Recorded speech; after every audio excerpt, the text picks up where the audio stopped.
Kamala Harris is now responding to Joe Biden's quote-unquote garbage comment, trying to clean up his mess. Never underestimate his ability to F things up, in the words of Barack Obama, and he certainly has done that. He's created an entire news cycle around it. So here we have Kamala responding. Let's take a listen. President Biden took his comment last night about garbage. Listen, I think that, first of all, he clarified his comments, but let me be clear, I strongly disagree with any criticism of people based on who they vote for. You heard my speech last night and continuously throughout my career. I believe that the work that I do is about representing all the people, whether they support me or not. And as President of the United States, I will be a president for all Americans, whether you vote for me or not. That is my responsibility, and that's the kind of work that I've done my entire career, and I take it very seriously. Trying desperately to avoid any deplorables magic from 2016. And she said Biden clarified his comments. If you want to know why he had to quote-unquote clarify it, it's because he's so cooked that he can barely issue a single coherent sentence. So I know they played this yesterday, but we'll include it here. These are the full comments from Joe Biden.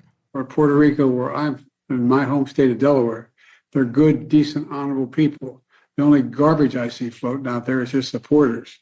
His demonization of seen as unconscionable.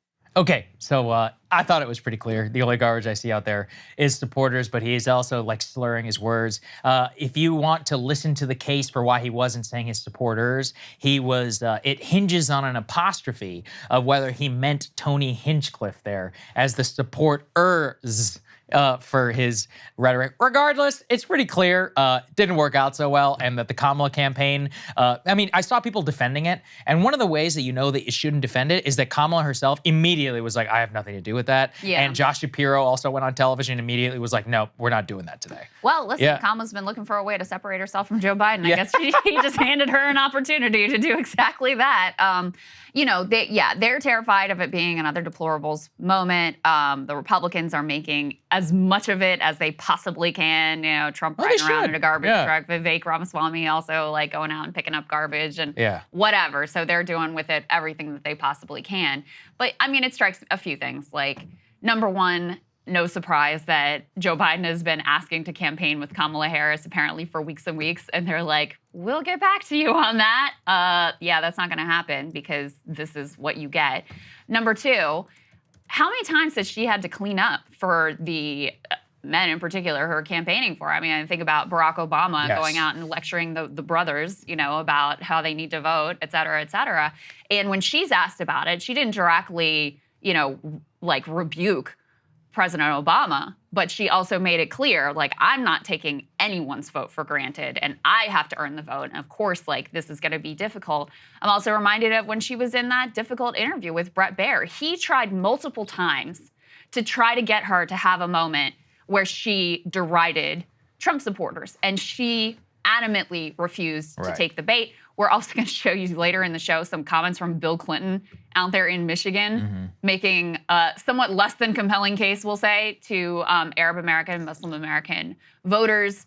It's not like Kamala's been good on that topic either. She said that the main problem they have is obviously the reality of the policy that she supports and her refusal to put any distance between herself and Joe Biden on that. But again, at a time when she's trying to say, listen, I am concerned about Palestinian civilian death, Bill Clinton goes out there and steps all over that. So, with this Joe Biden thing, this is also not even the first time that he's stepped on her messaging during this particular campaign. She had a big event that she wanted to get a lot of attention, and he, at the same time, came out and gave a press conference, which he almost never does. There was that issue she was in, this sort of battle with Ron DeSantis over hurricane relief. And he wasn't responding to her calls, and they were into this whole thing. And then Joe Biden gets asked about it. He's like, Ron's been great. He's been very responsive to me. So, coming at this moment when she just gave this big speech on the ellipse where she made a point in that speech of trying to reach her hand out to Trump supporters, obviously the campaign is not very happy about this. No, they're How much not. of a difference is I don't know. I mean, it's Trump got a decent stunt off of it with the garbage truck. We have some of that video that we can go ahead and play for everybody. Let's take a listen. 250 million people are not garbage. I can tell you who the real garbage is, but we won't say that. How do you like my garbage truck?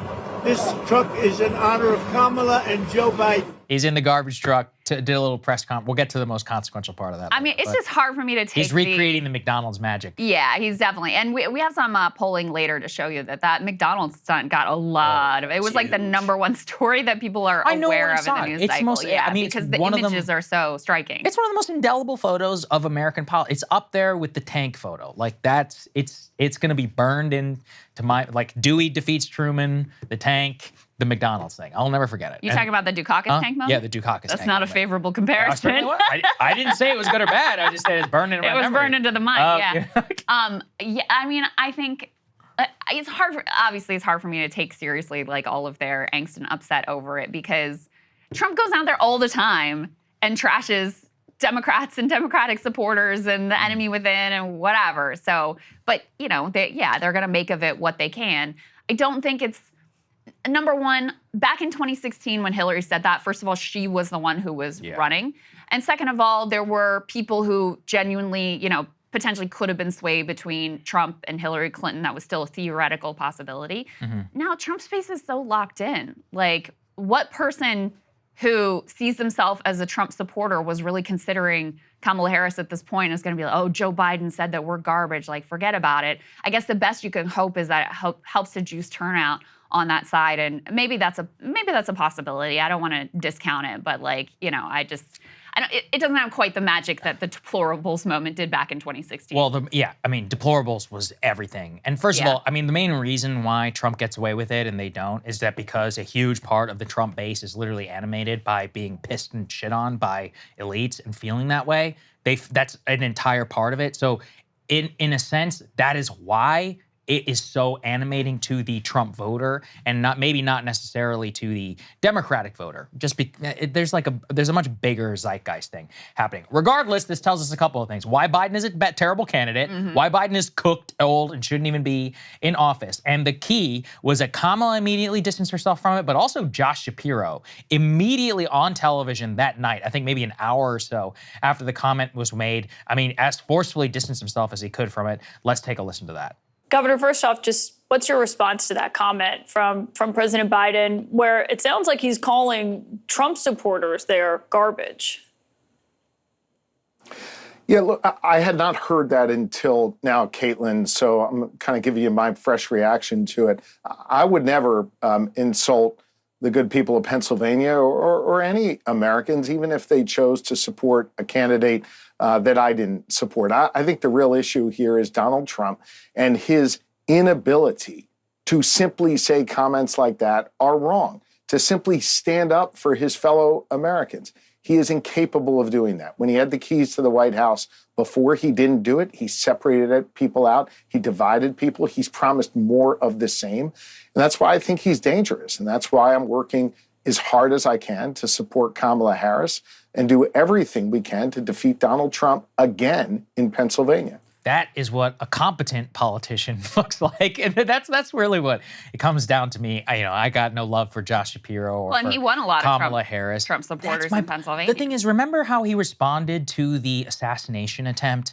and he went and did a conference where he read from the widow, the newly I forget them. I think it's Corey Compatore, and he gave him a great eulogy, and he was like girl dad and all that. Spoke to the widow. Read a statement from her, even though literally they were killed at a Trump rally. That's what actual competent, politicians look like. And then you compare that to Biden, it's just like ridiculous. Yeah. I mean, I genuinely, if you look at his whole quote, like if you read the transcript, it's incomprehensible. Yeah. And so I don't know what he was trying to say. I find it believable that because it is kind of on a character for him, he's one to be more like, oh, I worked with Strom Thurmond. Like, I love Republicans. That's more of his MO, right? So I find it believable that he didn't really mean to say that all Trump supporters are quote unquote garbage. But that's the thing is if you are so addled and incoherent and still occupying the office of the White House, what are we doing here? And Alex Thompson made that made that point effectively. Axios reporter, CNN contributor Alex Thompson made that point of like, that's the really sad reality, is that you can parse these words and it's like you need a decoder ring to try to figure out what the hell he's even talking about. Some of his supporters have also brought back up like, oh, he has a stutter. Oh my God, like, please, come on. What are we doing here at this point? Let's listen to the point that Alex Thompson made, though. No one here at this table knows what Joe Biden meant, unless someone here has talked to Joe Biden when he made those comments. And the sad reality is that they were indecipherable because this president is no longer able to coherently and consistently articulate a message. And that's just the sad reality. That is why he's no longer the nominee, because at the debate, we all saw that very clearly. And it's also why Kamala Harris does not want him on the trail. This is a guy that just last week referred to former Representative Gabby Giffords in the past tense. She's very much alive. Is a person that last week said that he wanted to throw Donald Trump in jail and then very quickly tried to backtrack and said he just politically meant to lock him up. And we are in this sad scenario where clearly Joe Biden and the aides around him that want to make him feel better want him to be able to sort of be inserted into this race that see Kamala Harris's potential election as an affirmation of his record, but that Kamala Harris does not want him to be inserted and would prefer that he basically be absent this last week of this election. I love how he had to, you could hear a pin drop on that. In that, yeah, because how can you? Yeah, they're like, how can you disagree with any of that? And it's all true. I agree with Nate Silver, who says there should be a lot more journalistic scrutiny of his capability to function in this job. Because, yeah, I mean, he's almost out of there, but we still got months to go. Well, he is still president of the United States, and he is so addled that he can't even, in the one CNN appearance that he did, competently deliver a basic point and a basic message. Like, the other thing that's insane to me is that you still have people out there running around like maybe he would have been a better candidate, and I don't know why we switched. And if you go back, especially at the time, the number of Democratic partisans who were like, no, we got to stick with Joe, and Joe's great, and he's going to be way more electable. Like, these people should never be taken seriously again, because this is not new, right? I mean, we all saw the debate, which was shocking, but even before the debate, how long have we been covering? Years, literally years. His rapid decline. So I think it is a tremendous journalistic fit. Look, I get it. It's the election, and so, you know, there's a lot of coverage of Kamala and Trump and what they're doing, and that's all justified. But the fact that when Biden decided to step out of the race, that almost all the scrutiny about his age and capability went away, even though he's still the guy with the nuclear codes. You know, I do think that that is a tremendous failure and dramatic inadequacy of the process. Oh, I mean, he is the most incapacitated president in office since like Woodrow Wilson. And, you know, it maybe, and just like at that time, they didn't want to cover it, and his wife was running the White House and all of that. And I think we're seeing very similar dynamics to this. 5 years from now, we'll get the whole inside story from Jake Sullivan and Anthony Blinken about what it was really like. You know, he'll probably have to like die, you know, eventually before you can tell the real truth about what happened. And then it's going to be insane. Like whenever that book comes out, it's, oh my God. And the worst part is that we won't even be surprised by any of it. Hey, if you like that video, hit the like button or leave a comment below. It really helps get the show to more people. And if you'd like to get the full show ad-free and in your inbox every morning, you can sign up at breakingpoints.com. That's right. Get the full show, help support the future of independent media at breakingpoints.com.